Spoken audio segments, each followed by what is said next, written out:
Welcome to the Recruitment Mentors podcast. My name is Hisham Azuz. This is another edition of the graduate entry-level recruitment episode series, and I'm really excited today to be joined by James and Lizzie. And in the next 30 minutes, we're going to be talking about how they ended up in recruitment, the advice that they would give to their younger selves if they were just graduating again, advice they give to people that are on the actual job market at the moment, or maybe graduating for the first time. And we're going to sort of find out why we feel more people should be choosing recruitment as a career. So before we go into this, Lizzie, I'm going to get you to introduce yourself first, and then James, and then we'll get into it. Perfect. Yeah, hi. So I'm Lizzie Formisano. I am a recruitment consultant at This Is Prime. So I've been at This Is Prime for about 8 months now. Started as a resourcer and now a full 360 consultant. Tiny bit about This Is Prime. So we are a graduate sales recruitment company, and I specifically recruit graduates into sales roles in London. Awesome. And James? Yeah, hi. I'm James Salamon. I've been at This Is Prime now for about 16 months, and that includes a placement year that I did. I sit on the regions desk at This Is Prime, so focusing primarily on kind of any location outside of Manchester and London, where our offices are. So do a lot of work in Scotland, Ireland, the Southwest, and America as well. Love that. And then just for context then, so Lizzie, you graduated in 2019. Yeah. Right? And then James, you graduated this year, right? About 3 weeks ago, yeah. 3 weeks ago, yeah. Saw the classic pop-in champagne picture on LinkedIn. So yeah, congrats for that. Thank you. Okay, so let's start with you then, James. Talk to us a bit about how and why you ended up sort of committing or wanting to work in recruitment after obviously graduating a couple of weeks ago. Yeah, so obviously it started off as just a placement year, and I say just a placement year because I actually applied to do marketing at Prime. So Prime sponsored the Manchester Met football team, so that's how I was aware of them.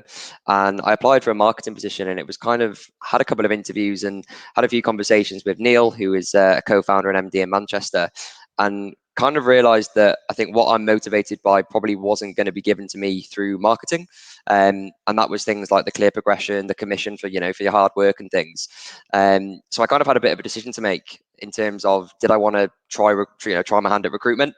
And I did, and I don't regret it. I thought At the end of the day, it's a year of my life.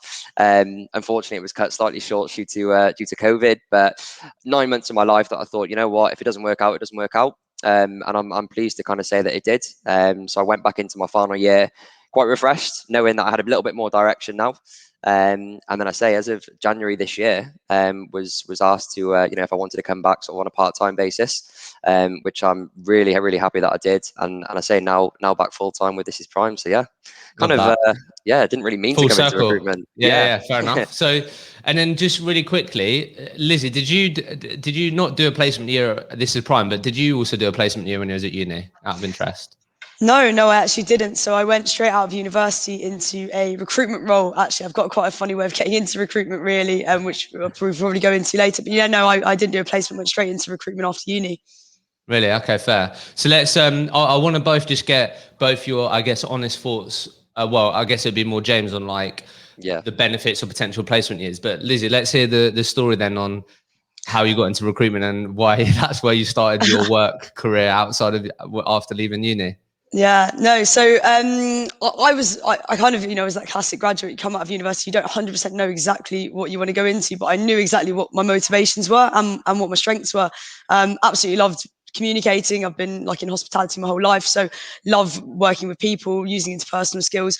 I wanted a career where I could progress really quickly, and obviously make money, to be honest, to be quite frank, have a really decent earning potential.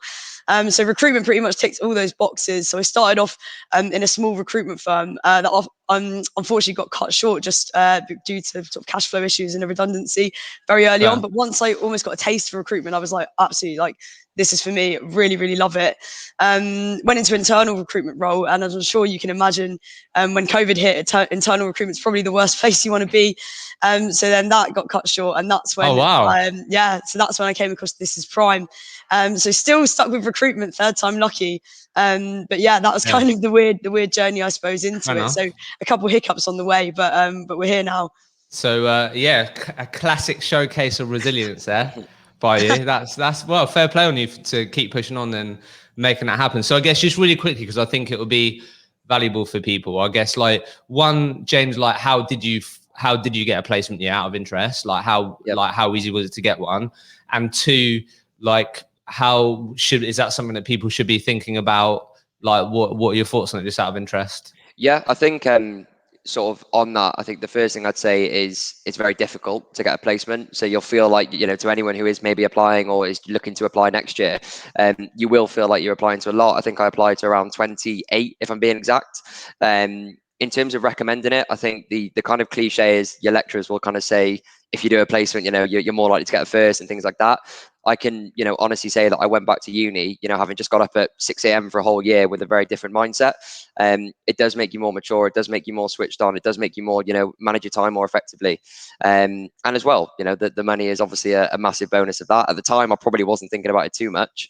But I'd say, you know, bonus. Exactly, yeah. But it's difficult. You've really got to stick at it, I think, in terms of applying to placement opportunities. Yeah, because I can imagine it being super competitive. But it seems like the benefits it gave you was obviously added bonus was like money, but it gave you a sense of sort of direction, which a lot of people struggle with. Had a bit more of an idea of what work might look like or what life might look like out after uni.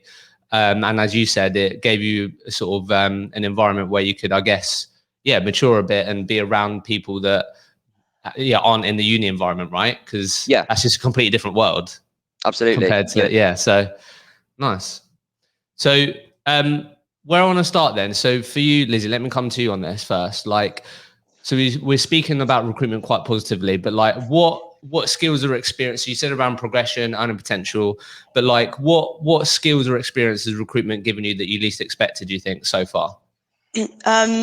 Well, I think it goes to show, probably based on my last answer, the resilience piece. But I think that's such a classic buzzword. It gets thrown around so much in every kind of recruitment interview or anything. But I think resilience is a mad one, not just in kind of what my experience was, like obviously having a couple of hiccups along the way to actually securing, you know, what I want to do in the long term.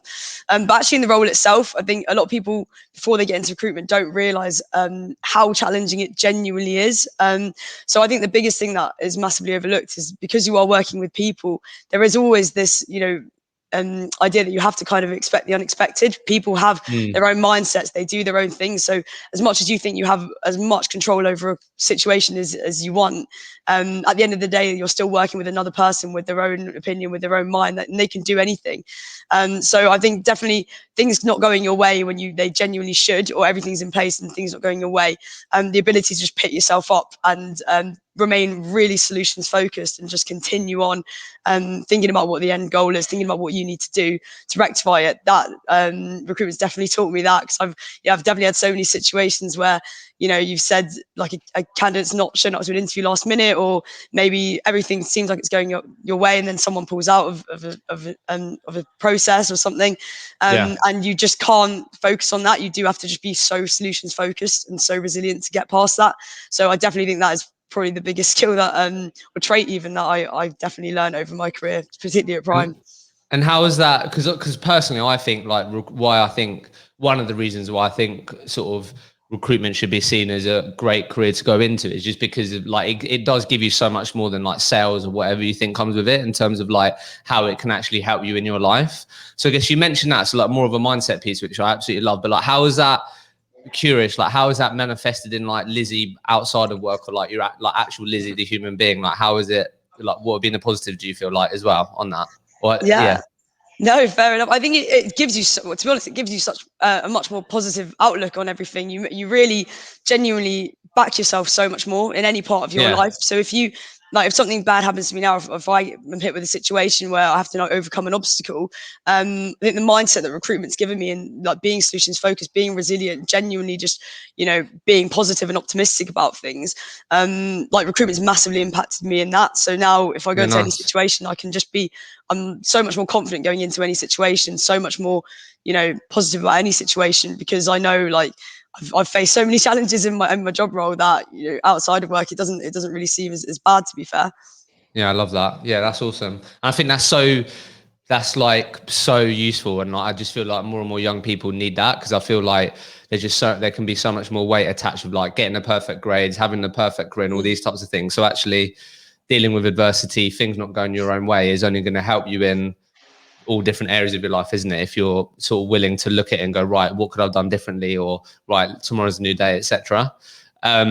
So what about for you, James? What sort of comes up for you? Like, what have you taken from recruitment so far that you least expected? I think in terms of kind of placement year wise, the one sort of, I know you said before, kind of experience that I think recruitment has given me is being able to kind of, I guess, put myself in an environment and socialize with the founders, the co-founders, the managing directors of all these sort of clients that Prime work with. Yeah. As a placement student, that was so weird for me, kind of hearing what all my sort of mates were doing in their work. It was kind of 9 to 5 and it was that, and then you go home and that's it. And I was kind of, going out with these clients and, meeting with, having just normal conversations, at the end of it. Well, I think obviously we are very social people in recruitment, but, having just normal conversations with business owners and managing directors, that from placement year was quite a bit of a strange experience because I didn't kind of expect it. In terms of, I think, kind of transferring into everyday life, I'd probably say, touching a little bit on what Lizzie said, kind of, I'm a lot less stressed about things that just are a lot less important now. And I think I love that. I'm quite an organized and I'd say probably quite a stressy person anyway.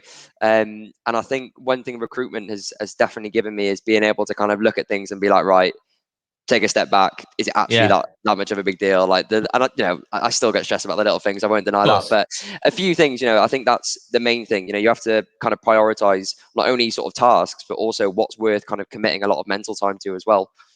Yeah, love that. So I guess what I want to find out from both of you now then, so obviously, because I'm sure you communicate this to the sort of people that you speak to about recruitment, which is obviously this whole first year in recruitment, right? Which is sort of typically described like it'll be the hardest year of your life. You're going to face so many different challenges, all these types of things. So I guess like for you, James, I know obviously it's been sort of a part 1 and a part 2 now, and part 2 is going to be like you full-time cracking on, etc. But like if we were to put sort of all your experiences so far together, your placement and sort of where you are now, I guess what have been like some of your biggest challenges then so far that you've had to sort of work through, just to paint a real picture of like what people can expect and some of the challenges that they might expect. So like what have been some of the biggest challenges that you've had to work through, and how have you been working through them so far? Yeah, I think it kind of goes back to what Lizzie said in terms of people are going to do their own thing. I came into recruitment very much a social kind of guy. I'm happy to be the center of attention. I feel like I can talk to anyone, but that's only going to kind of get you so far. Picking up the phone is obviously the first sort of hurdle, and then once you've done that, there's only so much you can really control. So for me, a little bit, it was the kind of constant rejection, which I don't think I was used to, because I'd never, I worked in a restaurant before this, so people came to me to eat food. It wasn't, I didn't have to sell anything. So I think that the rejection for me was a little bit tough, because it kind of probably knocked my ego a little bit, admittedly. And as well, I think on that, the problem was I was very nervous in terms of kind of getting on the phone straight away. So I'd kind of hide in the corner, or I'd kind of move away from my desk. So I wasn't actually getting any help. What was you nervous about? I don't know. You don't want to say the wrong thing. And looking back, I feel, I feel a bit silly, but I don't know. I just think, it's that risk, I think, of getting rejected. What happens if they do say no? Then what? You're kind of on the spot and you don't know what to say. That for me was the biggest challenge. And that not only sort of occurs on a phone, but also when you've got people booked in for an interview, or for a Prime training day or whatever it is, and they cancel, or they don't come, and it's just that sort of constant kind of repeat rejection for me early on, which was tough. Now I'm obviously controlling it earlier on, so I'm putting more responsibility on me. In terms of the control piece, so it happens less, which is good. But yeah, that rejection really kind of knocked my ego a little bit, I think. I definitely, I would say that was one of the biggest things for me, because people didn't tell me that would be involved, like how much rejection you would get. And it doesn't look like every time you pick up the phone someone's going to tell you to like F off, like that doesn't happen. It might happen every now and again, but it's just like you said, it's being told no, and it's like being pushed back and these types of things. But that's it's just really valuable to be in those situations and get comfortable with them. So I guess, Lizzie, for you then, what, obviously besides being made redundant or being in a difficult situation the first 2 times, which had to work through that, I guess maybe if you could talk maybe about Prime, or you could batch it all together, like what have been some of the challenges that you've had to work through, or we can talk about, you think? Yeah. Well, I think this is to be honest, this goes without saying. This is more, I suppose, a bit of advice that I'd say. But the biggest challenge is like understanding how hard the role is and how much effort you have to put into it. So we always talk to all of our candidates. Obviously, we recruit into sales, so it's very similar in terms of it's hard work. And I think what potentially, if you're not 100% about recruitment, or you go in without knowing exactly what you're getting yourself in for, you don't understand the amount of work ethic that is required to be successful. So I definitely say like the biggest challenge is really understanding like you're going to have to put in the hours. You see these OTs that you can get in recruitment, you see the quick progression that you can get. Genuinely, you can't just go clock in, clock out, do the bare minimum and achieve that. You have to put in so much for it. So I think treating recruitment as a career and not a job, that is the first thing 100% to understand and overcome straight away off the bat. Similar to kind of what James was actually saying, getting on the phone early. 100% think that if you can just get rid of that fear straight away, the whole role is on the phone pretty much, especially at the start. So just get it over with. And then genuinely, it's so much, although it's so it can be really daunting to obviously do calls in front of like your manager or do calls in front of your colleagues because you sometimes think if the room's kind of quiet and people might be listening, like that. and you think, oh gosh, you feel really awkward on the phone.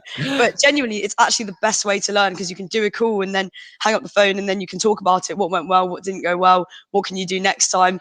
And I think the one really key thing actually, because a lot of the time when I was first starting in recruitment, when you get off the phone with someone, sometimes maybe your manager might ask, okay, so did you find out this? And you're like, oh, I didn't even ask that question. So asking really, really good questions and knowing like what you're missing, I think it's so, so crucial. So definitely think like the biggest challenge is understanding how hard it is, and that just being willing to put in the hours, put in the work, getting on the phones, and then just asking really, really good questions on that and being inquisitive, like having a really continuous improvement mindset, I suppose, wanting to actually learn and improve. So not being afraid to do calls in front of other people, because it is genuinely the best way that you learn, I'd say. Yeah, for sure. I love that. So just really quickly, like on the work ethic piece. So like Lizzie, what on average, like like how long are your days on average? Like, let's just paint a real picture here. So like, is it like 8 till 6? Like what we're talking? I know it'll vary, but on average, what would you say?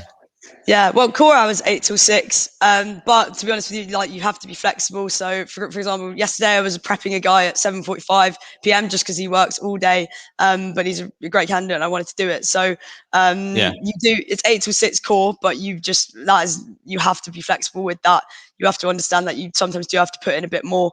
And obviously the thing is with that, like what I'd always describe recruitment as, it's high reward, but you just have to work for it. So if you aren't afraid to work long hours and if you are willing to do it, then that's absolutely fine. I think the biggest thing though, despite it being those long hours, is that it's so much fun. And I don't want to kind of missell it as just you go in and you're just working and absolutely grueling of course, for this so fun, amount of time. Yeah, but you are having so much fun. But yeah, it is long hours. Like, yeah. And is that how you, is that like, I know every business is different, but like typically what on average across the board, that's what it typically looks like? Or yeah, I'd probably say typically in recruitment, yeah, you will be expecting that, like 8 till 6. I mean, sometimes it differs, 8:30 to 6 and 8:30 to 5, whatever. But yeah, typically you can be expecting those hours, I reckon. Okay, cool. So, and James, would you share that as well in like the places outside of London, Manchester? I know some places will vary, but just to paint a real picture of like work ethic and working hard, like what does that actually look like? I think obviously the level of work ethic's needed, but I think it's important to remember kind of why you're doing it. Well, first of all, you're working in a role that is only involving people, essentially. So you kind of have to accept that you're always going to be working on someone else's schedule and someone else's calendar. So that's the first thing. And I think the other thing is also kind of why you're doing it. So, you know, Lizzie's not prepping a candidate at 7:45 because she wants to be prepping it's more than that, I think. And, you know, I think that's why the kind of motivations obviously here a lot is really important. So I think as long as those two things are kind of understood, I think that's probably the main thing I would add on that. But nice. You know, the main point being you're in a role where you're working around people, so you kind of have to accept that potentially might be part of the role. You know, other people work, other people have commitments, and your job is to kind of facilitate that, I guess. Sure. So, but before we go into like, I want to get sort of advice from both of you on like interview tips and these types of things. But really quickly, James, if you could just talk a bit about this, because you mentioned it, and I know this is something that we spoke about that both of you really wanted to talk about, because you speak to a lot of your sort of grads or entry level people about it, is that motivation. So like, I guess so if I'm listening to this and I'm considering recruitment, I'm early on in my journey, like, I guess both of you said it's around like understanding why you're doing it, I guess, and to remain motivated. Yeah. So what does that, like, I don't know, I guess, like, talk to us a bit about that. Is it that I need to be really clear on, like, have some really clear goals? Could be financial goals, could be other personal goals, or could be, I don't know, want to buy something or whatever. Like, what are you typically talking to people about, and why is this important, do you think? I think, well, for me, the one thing that I always kind of phrase it as when I'm speaking to candidates is you need to be motivated by the things that you can get out of recruitment. So whatever it could be, that's then what has to, that's probably going to be the right motivation for you. So don't kind of choose your motivation based on recruitment. If what you can get out of recruitment, whether that be progression, commission, satisfaction, obviously, of working with, placing people into roles, whatever it might be, that's then what the motivator should be. You don't need to be motivated by all of them. For me now, progression's probably my biggest motivation. I think my sort of demographic, we jump on trends, we jump off trends, we get bored, we want constant progression. And for me, that's the biggest thing at the moment. But I think sometimes people kind of think, they need to choose their motivations to align with recruitment. You can literally just Google, what are the incentives in recruitment? What can a career in recruitment offer me? And if you find that you kind of match up to them, then, potentially recruitment is the career of choice. Hence kind of what I did with my placement. I wanted ideally marketing. Was I going to get quick progression commission out of marketing? Probably not. And I found that in recruitment, and now I love it. So I think that's probably the main kind of thing I would say is look what recruitment can offer you. And if you think it matches what you're motivated by, then, potentially it is the right career for you.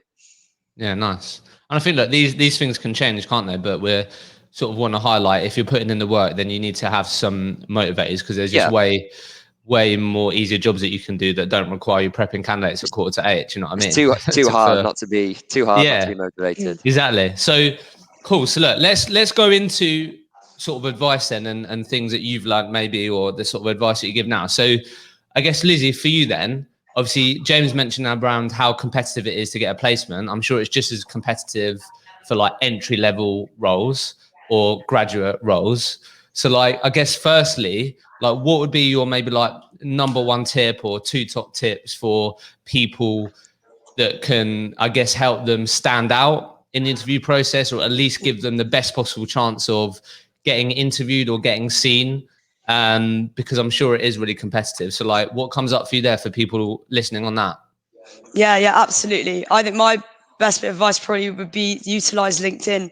I always go on about this all over my LinkedIn, but I'm a massive advocate for it. I think that particularly in the market that we're in right now, like me and James probably speak to a ridiculous amount of candidates on a day-to-day basis, and it is hard to stand out. But if you apply to a role, if you then find out who the recruiter is or the hiring manager, connect with them on LinkedIn, message them, utilize your network, because it really makes you stand out. It shows that you're so committed to getting the role. So I definitely think, like, to any graduate wanting to get into it, make sure you've got LinkedIn first of all, and make sure that you actually use it. So that's connect with people in the industry that you want to get into. So connect with, people in recruitment that you want to get into that you can genuinely learn from.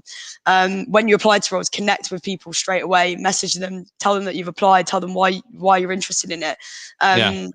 Just utilize that, because LinkedIn is not only a great place to get noticed through those methods, but you can learn so much from it. And that kind of leads on to my second point, but I'd always say do more. So if you think about like the average person applying for a role, they probably make a CV, apply for the role, and then cross fingers and hope that they get a response. Do anything that you can outside of that. So that's not just kind of trying to get noticed on LinkedIn, but it's also doing other things like really reading up on the industry, making sure that you're fully immersing yourself in your job search, and reading books, listening to podcasts like this, anything really that can enhance your skill set. Because the more you go in prepared then when to an interview, or the more understanding that you've got of the role or the career path that you want to get into, you just come across so much more credible and so much more committed to getting into it. So that would be my thing. I'd definitely say use LinkedIn, genuinely utilize it, and do more than the average person applying for a role. I love that. Yeah, because it is weird, isn't it? I mean, I didn't go to university, but when my perception of LinkedIn was like, you go on there to get a job, like that's it basically. But like, I think especially if you find that maybe going into like tech sales, or I've just lost Lizzie, but she'll come back. But I guess what I was going to say was like, particularly in like this, if you end up sort of looking at sales opportunities, James, like there's what a better way to showcase what you're about by like showing like you're doing that with your job search. You know what I mean? Like if Yeah. I'm popping up in your DMs and going, hey, like you may have seen my application, I know you're busy, but like you're showing that you're following up, you're being proactive, and these are the types of things that you might end up doing when you actually land the job. So yeah, I guess, yeah, get your 2 tips, but feel free to add on to what Lizzie said.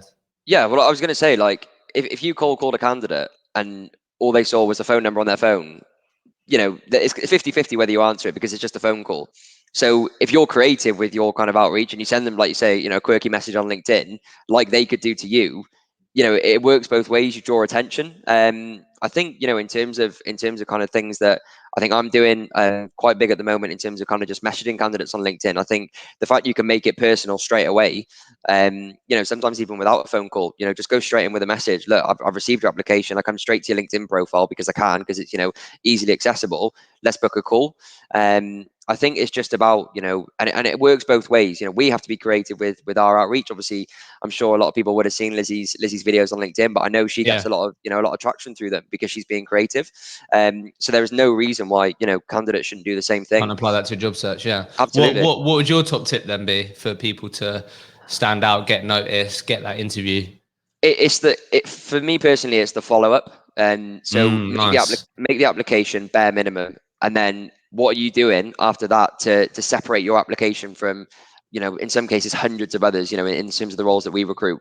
LinkedIn, even kind of viewing my profile on LinkedIn, and if I've seen the application in my inbox and I've got a few calls to make before, and then they view my profile, I'm automatically more inclined to think, right, they're switched on, they're looking at me and things like that. So just think about kind of what you make the application, and then what's that kind of first step to really grab attention after that. And simple as viewing a profile on LinkedIn is probably the easiest and the most quickest way to grab attention off a recruiter, for sure. Yeah, so be organized. Maybe like you want to keep track of these things. Yeah, every 24 hours. As I'm sure both of you learning, like the money's in the follow up in recruitment. Yeah. Like that's where you're not always going to get through to like the person you want to in that first time. It's always like, I mean, in my first year in recruitment, my nickname in the office was like Hisham the Hounder, which was a bit savage, but I was just like, right, well, I back myself that when we do speak, like I'm going to make it a good experience, but like you just got to keep at it, and you've got to approach that with your job search, surely. Do you know what I mean? Yeah. And it will get noticed. Cool. So Lizzie, good to have you back. That's all good. But basically, what I wanted to, I think she might have frozen actually. I was going to say, it's fine. Yeah, James, let me come to you then. So I guess, so you've spoken about how sort of grads can get noticed, I guess. Yeah. Like, why don't we then get like, okay, so I've done that. I've followed up. I've stood out. I've been creative. What about like your top tips for me at actual interview? Would you say, like, what are the common things that maybe sort of entry level or grads typically go wrong, where you sort of typically help people make sure that they don't make those sort of mistakes that a lot of people make? Like, what comes up for you there? Maybe like top 1 to 3 tips on the interview side of things. I think the first thing I'd say is you're not expected to have direct experience as a grad. You will hear horror stories of going through 5 interviews and then got told I didn't have the right experience. Or like these not academy things. These are like the little assessments where you're like you're pitching in front of like loads of like sometimes I think in terms of that it might be more maybe the company you're applying for than actually yourself. But I think as a grad, the most attractive things that and I'm speaking pretty much as one. The most attractive thing that I think we have is we're extremely driven. I'm extremely keen to learn. So that's got to be the first thing. You're coming from a background like myself, let's say hospitality. You don't know recruitment, but you've got the right sort of soft skill set to do recruitment. So I think the first thing is definitely kind of get across that you've got a foundation. You've got transferable skills. Now you want to apply that and obviously then grow in recruitment. I think the other one is definitely motivations. That's got to be massive. And what is it? Has it got to be more than like I want this job because I want money? Like what are you sort of coaching these grads to like think about, communicate? I don't think it does. I don't think it does need to be. So well, it can be, but I don't think it always does. It's attractive to a hiring. If you're running a business where the targets are rewarded by progression or commission, it's kind of attractive for a hiring manager to hear. Just to let you know, I'm going to do everything I can to earn commission, because how do you earn the commission? You hit your targets. So it's kind of like a two-way thing. The candidate is getting rewarded with what they're looking for, the commission, and then obviously the hiring manager is obviously growing his company because the staff are, growing their company. Sorry, because the staff are hitting targets. So I don't think it always needs to be deeper than progression or deeper than commission. The main thing I'd say on that though is you need to have reasons. Everyone in the world can say they're motivated by money, but why are they actually motivated? What do they want to buy in a month, 2 months, 2 years, 3 years? A So good like example. anchor it to something. Yeah, anchor it to something. Sorry, yeah, good example. No, I was going to say a good example we had recently at one of our training days at Prime was we had a candidate who said he was really motivated by money, and the long-term goal is to have a house that in the kitchen has an island.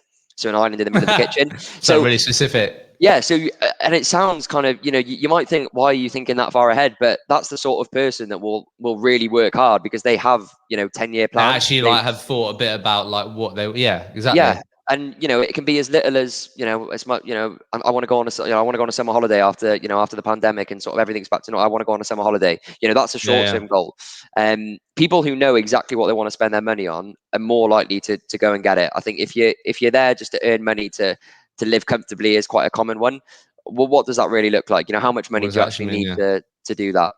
That would be my main thing on the motivations, is having kind of actual examples as to why you want to go and get it. Yeah, no worries. So look, I've got two final questions for you, basically. Yeah. So before I ask you to get your like honest thoughts on like why you believe more people should consider recruitment as an actual career choice, not just an accident. I just want to get, obviously, like you said, graduated this year. Like a lot of recruitment businesses want to hire people like you, right? Your age group, etc. So what I want to find out from you, and you could talk about from your own perspective, and also like just your friends and just obviously speaking to graduates day in, day out. Like what type of recruitment business do these people actually want to work for? Do you know what I mean? Like what actual benefits excite them? What actual benefits like make them like really excited about working for a particular company? What actually resonates with them? Because I think it's just so easy to go down the cliche route of like, right, we're gonna get you trips to Ibiza, you can get the Rolex, you've got the money, all this, but like what in your like what is it that people want your age and below, what people coming through, do you think? I'll stand by the point of we will get bored quickly in terms of kind of having a long-term plan. As I said, we jump on, myself included, you jump on trends, whether it's a TikTok trend and Instagram, whatever it is. I think it's natural to get bored. It's probably a good thing. You want to be progressing. You'll be in, an entry-level role for 6 months. You'll want to progress to the next level. You want to kind of keep moving on. She's back again. But no, I think the main thing is probably just that drive is, the progression, I think, and I can't speak on behalf of, every graduate at my age. Sure. But I think the main thing that has to be on offer is the progression, because with the progression comes all the other incentives. It comes with the lunch clubs. So when we say progression, right? Like, what does that actually what does that actually mean? Like, what do they want? Is it they want to be able to tell their mates that they're a manager? Is it they want to lead people? They want to help? Like, what actually is it? I know it will be different for different people, but typically, what is it that they want out of progression? Because it's just it can cover a lot of things, can't it? Yeah, I think I don't know if Lizzie wants to add on to this, because I know she's back and forth in this in the call. But no, I think the main thing for me on that point would be tailored progression.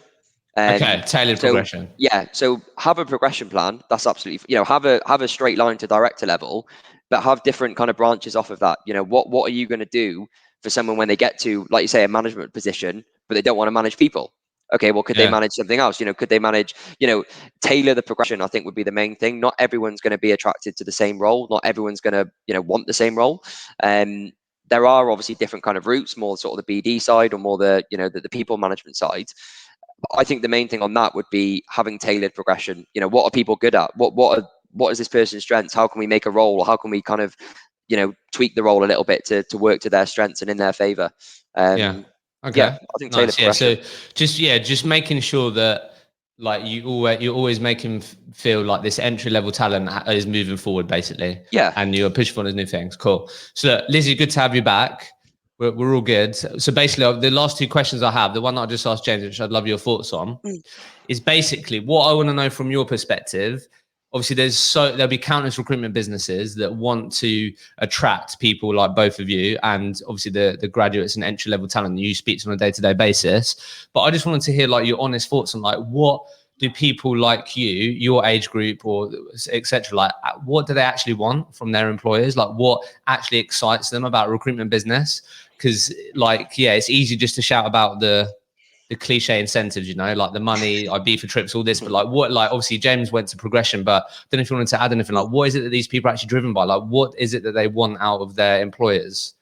Yeah, sure. I actually, it's funny you say that because I recently did a post on LinkedIn about company culture, and it's similar to what you were saying there. A lot of people think that, you know, grads just look at companies and they think, oh, perfect, like bean bags and ping pong tables. That's exactly what I want out of my recruitment career. But it's not. I think similar to, like, to add on to what James was saying, 100% think progression is so important. I think graduates want to see that they're not going to be stagnant. They want to see that whatever they do in their career now is genuinely going to add up to build out a genuine long-term career. So I think never being stagnant and always moving up is something really, really important. And it's also really motivating. I think also being in an environment where you genuinely think not just for your professional growth, but your personal growth as well.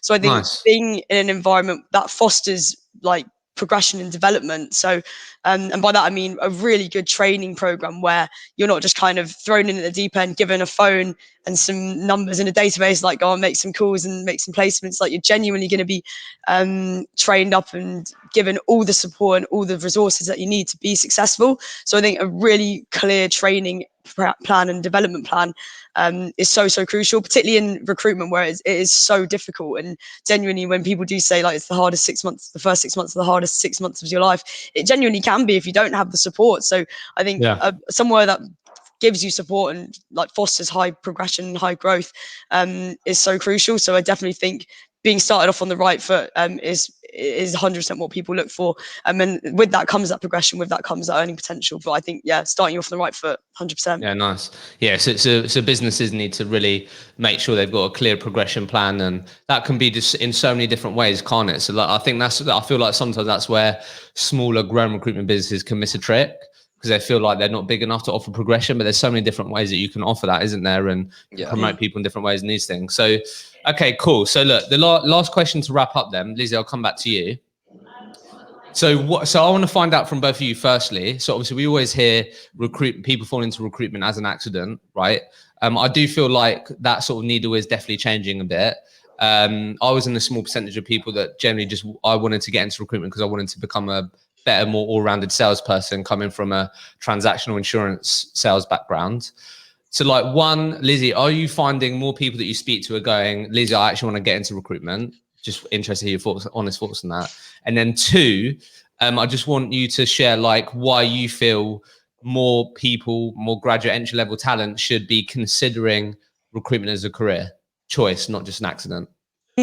Perfect. Yeah, I definitely do think actually people are more interested in getting into recruitment as a career, because I suppose what my perception of it is, I think people are starting to understand really that there shouldn't be this like negative perception of recruitment where you are just kind of a salesperson just pushing people into roles and things like that. I think a lot of people are starting to realize it is, you know, a lot more challenging than that. There's a lot more to it, and you can have, you know, massive impact on your career as well as someone else's. So I think I've definitely seen, I think a lot more people are interested in recruitment as a career of choice. In terms of why people should consider it more of as a career of choice rather than, I suppose, this perception of falling into it, because I definitely think there is that idea of people do fall into recruitment. I think particularly because the barrier for entry like it seems to be a little bit lower potentially than other industries where, you know, you don't necessarily, there's not a degree in recruitment, there's not any specific skill set you need to get into it. As long as you like have that drive, you can. So I think there is that kind of preconception where I don't know what else I'll do, I'll just do recruitment and see if that works out. But people should genuinely see it as a career of choice, because like similar to what me and James have been talking about, there's so much progression in it. It's not just a job. You can genuinely, I don't think I've seen any other kind of career path where you can start right from the bottom and then get promoted so like twice in a year, like less than that, really quickly. Down to your work as well, like completely down to you. That's the thing. Exactly, completely down to your merit. It's not just, okay, perfect, Lizzie's been working here for 5 years now, I think she's due a promotion. It's like, oh my God, Lizzie smashed all her targets, or James has smashed all his targets. Like he's hit his promotion targets. So there's no other career where genuinely down to your work and down to your merit, you can just progress and go as far as you want to go. So there's no kind of limit there. And also to work in an environment that is so fast paced, it's so fun. The earning potential is there as well. Again, like it goes with that theme of there's no limit. I couldn't imagine being in any other kind of career where you just aren't capped at all. You can just work really, really hard and get so much out of it. So people need to realize that if you want a career where your hard work genuinely pays off, then recruitment is the one for you. Yeah, like when I had no idea what I wanted to do and then landed my first sales job, I was like, oh my God, like, why would I ever work in a job where I could put all into it and the person next to me could just like half-ass it and we get paid the same? There's just no way that I'm ever going to be in that type of environment again. Yeah. Okay, love that. And then James, for you, why, like, one, do you feel like, have you been hearing more people go, oh, I actually want to get into it, or I've been interested in it? And two, why do you feel more people should consider it as a career choice? I think definitely, even from when I started placement, I'd say I'm speaking to more people that are saying, okay, so the first question I might ask, what sort of roles are you applying for? Specifically recruitment. They know exactly why they want recruitment. I think that comes from, the sort of work you're doing, what Lizzie's doing on LinkedIn. People are a little probably more educated on it now. I'll be completely honest. I wasn't big on LinkedIn. I didn't say big on LinkedIn. I didn't use LinkedIn a lot before placement year. I didn't really go on it. I didn't know the recruitment scene. Definitely needs to change that, by the way. They need to no, I agree. Do you know what I mean? Yeah. I think I had done like one post on my LinkedIn, and that was when I got my gold DOV, and I put like a selfie on there, and that was literally it. But I think, like you say, now I think more and more people are inclined to go on LinkedIn, and I think that's through placement. For example, me doing a placement in recruitment, I was telling all my mates, look at my LinkedIn post, I've just done it, and people kind of gradually use it. But I think yes, definitely people are now more choosing it as a career of choice, because I think it's now just become, everyone in recruitment is saying, why would you not choose it? And no one's actually coming up with, I'm seeing a lot of reasons to choose it. I'm not really seeing many reasons as to why to not choose it. If you're motivated by progression, by money, by working in a fast-paced environment, you will get that in recruitment. So you will choose to work in recruitment. I think in terms of kind of, just remind me what the second part of that question was. You pretty much aren't. It was more about like why people should consider it as a career. I mean, I could obviously, echo everything that Lizzie said. The main thing I would say in terms of grads is, it's kind of like, imagine working for 3 years at uni, working all day, every day, and getting, or, failing. You'd be gutted. You work hard to get good results, to get a first at the end of your 3 years. You work hard in recruitment, it's exactly the same. You work hard, you'll hit your targets, you'll get promoted. It really is as simple as that. There's no discrimination in terms of when you've joined, or how long you've been there, or if someone else is going to get promoted at the same time. It is literally, if you're working hard, you will see the results. There is. I find it hard to believe there's any business that probably doesn't reward, in recruitment, that doesn't reward targets like that. Yeah, fair. Right, I know I said that was my last question, but I'm going to ask you both one more. Okay. So, Liz, I'll come to you first. I want you to share your top 2 tips on how to survive. I know you're still going for this, but how to survive and thrive that first year in recruitment, or first 6 months in recruitment. Okay. I suppose, I'd say work really hard. Just get your head down and work for it. No one is going to make you do things. The way I always look at it is, every time I pick up my phone or every time I open my laptop, I can literally make money, or I can literally progress or hit my targets. No one's really going to tell you to do that. So you need to have that drive and that work ethic to do it. So that would be my first thing. Just work really hard. Just do it and you'll see results 100%. Second tip I'd probably say is just be solutions focused as well. So similar to what I kind of said at the beginning, actually, don't get knocked back too much by things that happen. Just accept that, you're in a role where, you are going to face challenges. You are going to hit loads of obstacles. Just accept that early on. So then when you do actually hit the obstacles and meet the challenges, you can just be solutions focused, focus on what you actually need to achieve and what you can do to rectify that, to then go and overcome that. So that would be it. Work hard and be solutions focused. Love that. James, same to you. Top 2 tips to survive and smash those first 6 months. Yeah, I'd say don't be afraid to make mistakes. Nice. It is, as Lizzie said, there's no degree in recruitment. Rarely have people done recruitment before graduating, whether it's, like a placement year. I am seeing that a little bit more now. Don't be afraid to make mistakes, and want to make mistakes in front of other people, or you genuinely will not get any feedback. I probably learned that the hard way, but now I'm more than happy to kind of, even now, I sit opposite my line manager Kyle, who I know obviously quite well. Even now he'll still say, oh, this is a call you haven't done before, do it in front of me, stay in your seat and do it.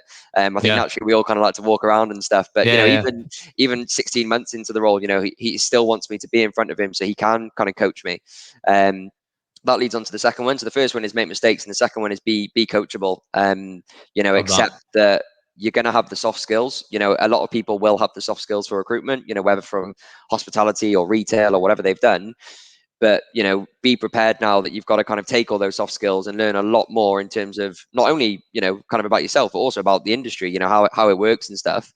Be prepared to, to be molded into a little bit, well, not molded yourself, but be prepared to be coached, from, I suppose, the soft skills level to, a B2B kind of recruiter level.